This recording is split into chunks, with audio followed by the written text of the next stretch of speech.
প্রধানমন্ত্রী পদের কর্তব্য বিশ্বস্ততার সহিত পালন করিব। বিশ্বস্তার সহিত পালন করিব। আমি বাংলাদেশের প্রতি অকৃত্রিম বিশ্বাস ও আনুগত্য পোষণ করিব। আমি সংবিধানের রক্ষণ, সমর্থন ও নিরাপত্তা বিধান করিব। আমি ভীতি বা অনুগ্রহ অনুরাগ বা বিরাগের বশবর্তী না হইয়া সকলের প্রতি আইন অনুযায়ী যথাবিহিত আচরণ করিব।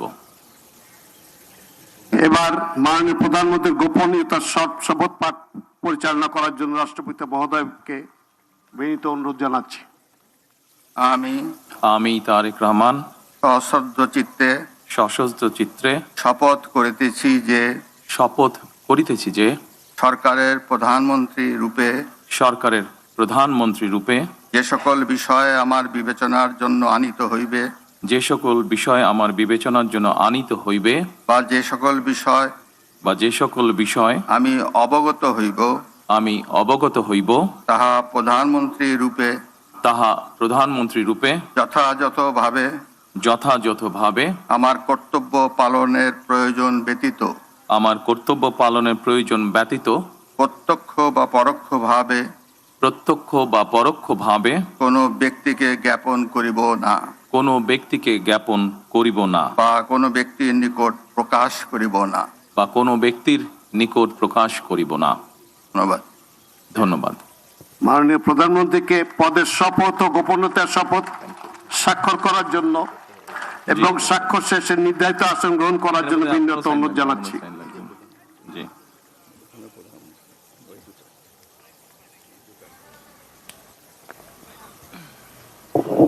পালাবদলের পদ্মাপাড়ে নৌকাডুবির পর ধানের শীষ, আজ থেকে নতুন অধ্যায় বাংলাদেশে। বিএনপির চেয়ারম্যান তারেক রহমান তিনি প্রধানমন্ত্রীর পদে শপথ গ্রহণ করছেন। বাংলাদেশের প্রধানমন্ত্রীর পদে শপথ গ্রহণ, আজ থেকে নতুন অধ্যায় বাংলাদেশে। প্রধানমন্ত্রীর পদে শপথ গ্রহণ করলেন তারেক রহমান। যে ছবি আপনারা দেখতে পাচ্ছেন সরাসরি, নিরঙ্কুশ সংখ্যাগরিষ্ঠতা নিয়ে 2 যুগ পর বিএনপির প্রত্যাবর্তন হয়েছে। এবার বাংলাদেশে প্রধানমন্ত্রী পদের শপথ তারেক রহমানের। খালেদা পুত্র তারেক রহমান তিনি 17 বছর নির্বাসনের পর বাংলাদেশে ফিরেছেন এবং ফিরেই তিনি সিংহাসনে বসলেন। আজ প্রধানমন্ত্রীর পদের শপথ তারেক রহমানের। পালাবদলের পদ্মাপাড়ে নৌকাডুবির পর ধানের শীষ, আজ থেকে নতুন অধ্যায় শুরু বাংলাদেশে।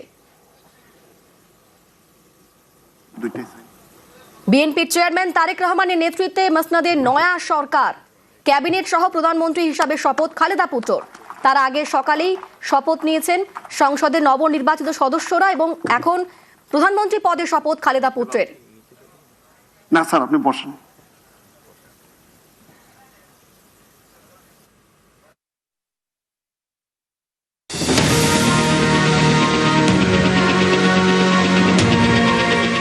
সকলে মিলে কাজ করব, যেখানে আমরা সকলে মিলে আমাদের প্রত্যাশিত বাংলাদেশকে গড়ে তুলব। এই দেশে মুসলমান, বৌদ্ধ, খ্রিস্টান, হিন্দু সহ বিভিন্ন ধর্মের মানুষ বসবাস করে। যে কোনো মূল্যে আমাদেরকে এই দেশের শান্তি শৃঙ্খলা রক্ষা করতে হবে।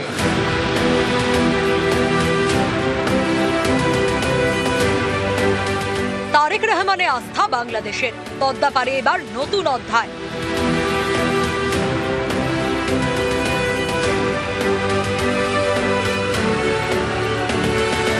বাবা জিয়াউর রহমান বাংলাদেশের প্রাক্তন রাষ্ট্রপতি, মা খালেদা জিয়া বাংলাদেশের প্রথম মহিলা প্রধানমন্ত্রী। এবার মসনদে তারেক রহমান।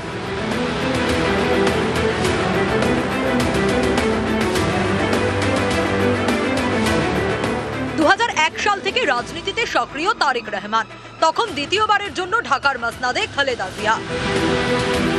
2008 সালে মসনদে ফেরেন শেখ হাসিনা।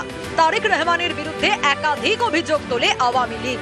সে বছরই দেশ ত্যাগ, নির্বাসন, ব্রিটেন চলে যান তারেক। প্রায় 17 বছরের নির্বাসন কাটিয়ে গত 25শে ডিসেম্বর ফেরেন নিজের দেশে।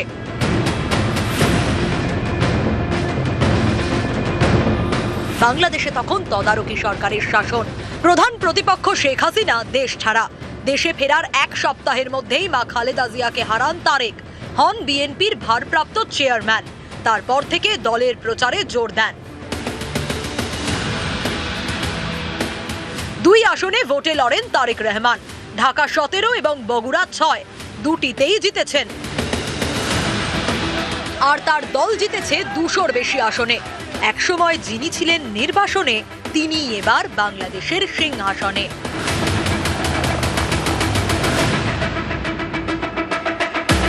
নিউজ 18 বাংলা।